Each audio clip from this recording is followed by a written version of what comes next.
Hello everyone, I am Usman. In the last lecture, we discussed the required skills in order to become a good academic writer. As discussed, in this lecture, we will discuss plagiarism. I am a certified academic writer, and in this tutorial series, I will let you guys know the required skills in order to become a good academic writer.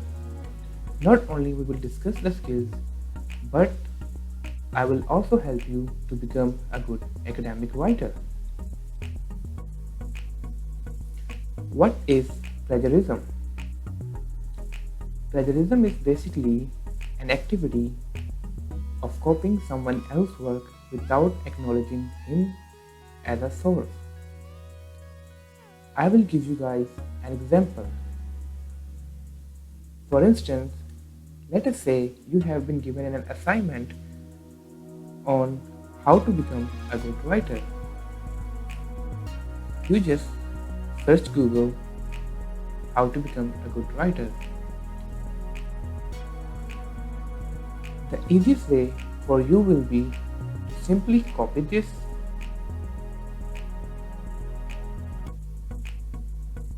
and paste in your Word document. Done, your assignment is now complete. However, this is plagiarized. Why? Because you have simply copy-pasted someone else's work without acknowledging him. Doing this is not good.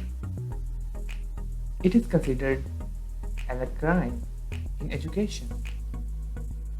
If you think you'll just copy and paste and not get caught, you are wrong. There are many softwares such as Turnitin and other softwares who help the teachers to find the plagiarized work. I will give you an example. This is a report that I submitted a few days back. You can see the colored area is plagiarized. Why? Because someone else has written this in the same way.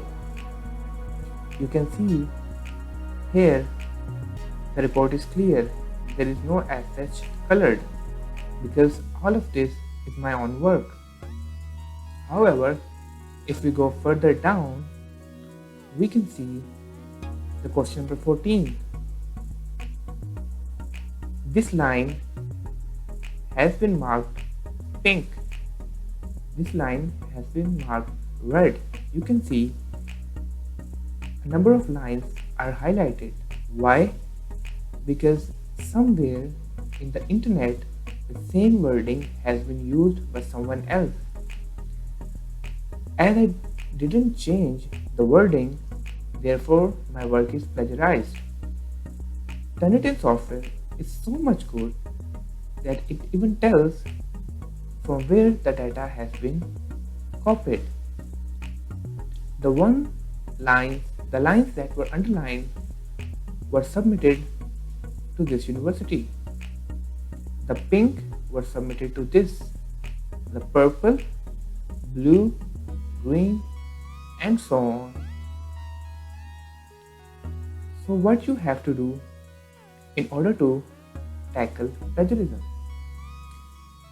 In the next lesson, we will discuss how to avoid plagiarism in a very detail. If you need any help regarding academic writing, you can simply contact this WhatsApp number or send an email with the subject Ask Academic Writer. Thank you.